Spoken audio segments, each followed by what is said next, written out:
कि रैखिक समीकरण युग्म हल करने के पहला विधि हम लोग लगाए थे कौन, ग्राफीय। इसके बाद दूसरा विधि आए थे कौन विधि, बीजगणितीय। बीजगणितीय विधि, तो बीजगणितीय विधि के कई भाग होता है, 3 भाग। एक होता है कौन, विलोपन नहीं, पहले पढ़े थे हम लोग प्रतिस्थापन ना। इसके बाद क्या पढ़े, विलोपन। तो कहां कहां पढ़ने को मिला था, 3.2 में हम लोग ग्राफीय विधि से रैखिक समीकरण युग्म को हल किए थे। 3.3 में क्वेश्चन को हम कौन विधि सॉल्व किए थे, प्रतिस्थापन विधि। विलोपन कहां मिलल था, 3.4। तो हम लोग ग्राफीय विधि से भी हल करना सीख लिए हैं, प्रतिस्थापन से भी सीख लिए हैं और विलोपन से। अब एगो बचल है कौन विधि, वज्र गुणन विधि ना। वज्र गुणन विधि कहाँ मिलेगा हम लोग के, तो 3.5 में। तो वज्र गुणन कहते किसको है, इसे सूत्र तो किताब में आपको दूसरा टाइप से है, लेकिन बताएंगे हम अलग टाइप से थोड़ा सा। ऐसे समीकरण देवल रहेगा, पहला समीकरण ऐसे k1x plus b1y plus c1 बराबर 0, ये पहला समीकरण है। दूसरा कैसे रहेगा, k2x plus b2y plus c2 बराबर 0, ऐसे दिया रहेगा ना। अब वज्र गुणन विधि के सॉल्व करेला एकदम बहुत शॉर्टकट सूत्र है जी, यानी कि विलोपन प्रतिस्थापन से भी शॉर्ट में आ जाएगा इससे आंसर।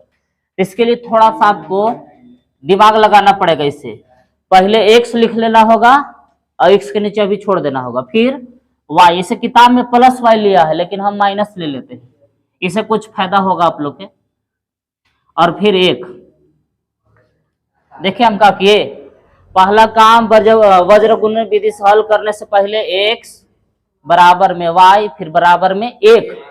एक किसके लेना है, ये अचर पद ना है, c1 और c2 का होता है अचर पद, अचर पद के लिए है। तो देखिए थोड़ा समझिए यहाँ कि x के नीचे लिखेला है तो x वाला को ढक देंगे, जिसके नीचे लिखेला है उसी को ढक देंगे। तो x के नीचे लिखेला है तो x वाला को ढक दिए ऐसे। तब 4 को खाली अचर गुना करता है, तो b1 किसके साथ गुना करेगा, c2 के साथ, और फिर b2 किसके साथ गुना करेगा, c1 के साथ। तो तिरछा तिरछी गुना, b1 c2 कैसे गुना करेंगे, b1 c2 बीच में माइनस, फिर b2 c1, b2 c1। देखिए ये तो हट गया, b1 c2 बीच में माइनस लगाना है, फिर b2 c1। अब ये तो 116 के नीचे लिखा गया। अब उसी तरह से किसके नीचे लिखेला है, y के नीचे।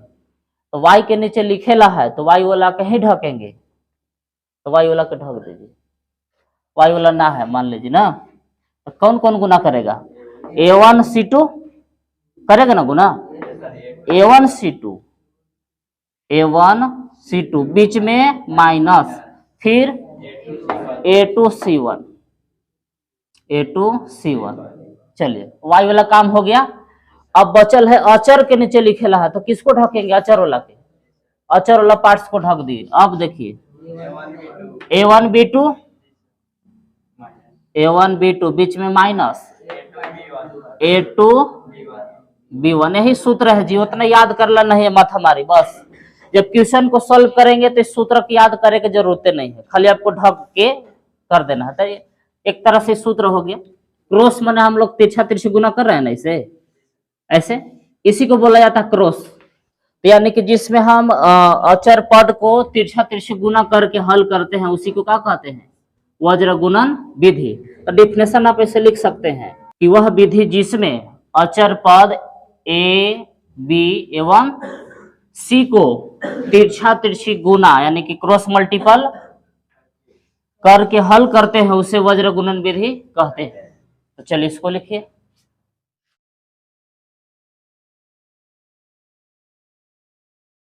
तो क्वेश्चन इस तरह से दिया हुआ है कि 3x प्लस 4y बराबर -6 और 3x माइनस y बराबर 9 को पीछे हम लोग क्वेश्चन को कौन विधि से हल कर लिए हैं, प्रतिस्थापन से। तो आंसर क्या आयल है, x का मान आयल है 2 और y का मान आयल है -3।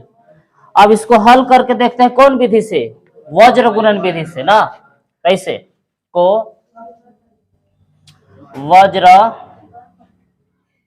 गुणन विधि से हल करें। तो सबसे पहले क्या कर रहे हैं इसको, तो वज्र गुणन विधि से हल कर रहे हैं, तो इसे लिखेंगे कि हल। कौन विधि लगा रहे हैं हम लोग, वज्र गुणन ना। तो पहले क्या करिए कि इसको समीकरण एक पहले लिखते थे ना और क्वेश्चन में, इसमें फिर इसे लिखेंगे ऐसे कि 3x प्लस 4y, इच्छा उधर माइनस में है, इसको इधर ले आएंगे ना जी, तो माइनस में तो इधर आके प्लस में, उधर का बच गया 0। देखिए ध्यान से, 9 प्लस में इधर लाएंगे तो माइनस में हो जाएगा, ऐसे कि 3x माइनस वाई, 9 प्लस में इधर आके माइनस में बराबर 0। वज्र गुणन विधि का सूत्र याद है या नहीं, उससे कोई दिक्कत नहीं। अब देखिए कैसे इसको सॉल्व करते हैं। तो सबसे पहला काम क्या करेगा, अब जब भी हल करेगा तो x के नीचे खाली जगह, फिर माइनस वाई खाली जगह, और फिर अचर पद के लिए क्या लेना है, 1। हमेशा अचर पद के लिए लेना है कौची, 1। खाली ध्यान देना है कि बीच में क्या लगाना है, माइनस, तब सोजे सोजे गुना करेंगे तो हो जाएगा। अब x के नीचे कैसे लिखेंगे, तो x के नीचे लिखेला है तो x वाला कहीं ढक देंगे ना, जिसको लिखेला उसी को ढक देंगे, ढक दिए तो क्या बच गया, देखिए 4 गुने माइनस 9, कैसे 4 गुने माइनस 9, बीच में माइनस, फिर यही ना तिरछा तिरछी गुना करेगा, तो y के नीचे कुछ नहीं तो क्या है, -1 है ना, तो कि -1 गुने 6, पता चला ना ये कैसे गुना किए, कि 4 गुने 9 -9, बीच में माइनस लगा दिए, y के नीचे कुछ नहीं तो क्या है, -1 है, तो -1 गुने 6। एक वाला काम हो गया हम लोग के। अब कौन वाला बचल है, y वाला। तो इसमें क्या कर रहेंगे कि y के नीचे लिखेला है तो y वाला के ही ढकेंगे ना, ढके। क्या क्या गुना करेगा बताइए आप लोग, 3 गुने -9, ऐसे 3 गुने -9, फिर 3 गुने 6, तिरछा तिरछी, कैसे कि 3 गुने -9, बीच में माइनस, फिर 3 गुने 6। चलिए अब अचर पद के नीचे लिखेला, 1 के नीचे लिखेला, तो किसको ढकेंगे, अचर वाला को ढकेंगे, किसको ढक देंगे, 6 और -9 के, तो कौन बचेगा, खाली y वाला ना, x y वाला बचेगा, यहाँ गुना करेगा ये यहाँ। तो देखिए 3 गुने -1, बीच में माइनस, फिर 3 गुने 4, बस इतना ही, जितना मेहनत लग जाए बस इतना ही है। ये वाला आ गया आंसर, अब जल्दी से आएगा, देख लीजिए। अब ऐसे करने के बाद गुना करिए, ऊपरी वाला x जैसे था वैसे बटा, 9 चौका 36, माइनस में ये माइनस और plus, sorry minus minus plus ना, +6 बराबर, बीच में माइनस y बटा 27 ना होगा, 9 27, माइनस में माइनस रहेगा, ये माइनस 18 हो जाएगा, इधर आइए, ये हो जाएगा आपको -3, और ये -4 12। अब इधर आ जाइए, अब x बटा 6 में से 36 घटाइएगा, कितना बचेगा, -30 बराबर, ऊपर -y जैसे था वैसे ही बटा, -18 और -27 दोनों माइनस में ना जुटेगा, कितना हो जाएगा, 8 7 15, यानी कि -45। ठीक, आ गया ये 1 बटा -3 और -12, कितना, -15। अब देखिए माइनस से तो माइनस कट जाएगा कर। अब यहां से बचल क्या है, तो ऊपर x बचल है और नीचे -3, ऊपर y और बटा में 45, और इधर ऊपर 1 और नीचे -15। अब यहां से नियम है ना कि 116 भी अंतिम वाला के बराबर करेगा, यानी कि सब तीनों तो आपस में बराबरी है ही है, तो एक बार 116 कर बराबरी करेगा, एक बार y वाला।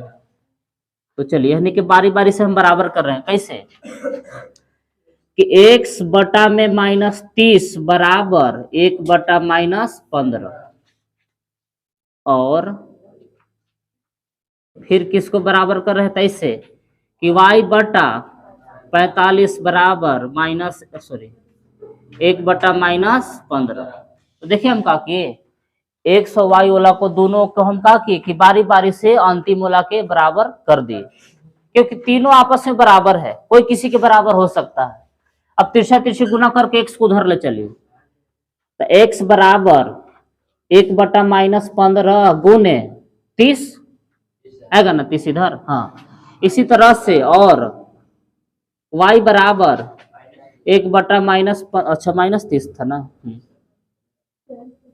कि -1 बटा 15 पहले से था, 45 इधर आ गया। देखिए 45 को तिरछा तिरछी गुना करके उधर लेगा, इसी तरह से -30 को गुना करके उधर ले गए, तो काटिए, तो पहले से तो माइनस से माइनस खत्म होगा, 15 दूना 30 और 15 तिया 45, लेकिन माइनस रह जाएगा ना, तो x बराबर आ गया कितना यहाँ 2 और y बराबर आ गया -3। तो पहले भी हम लोग की आंसर आया था। तो यही है वज्र गुणन विधि के कमाल।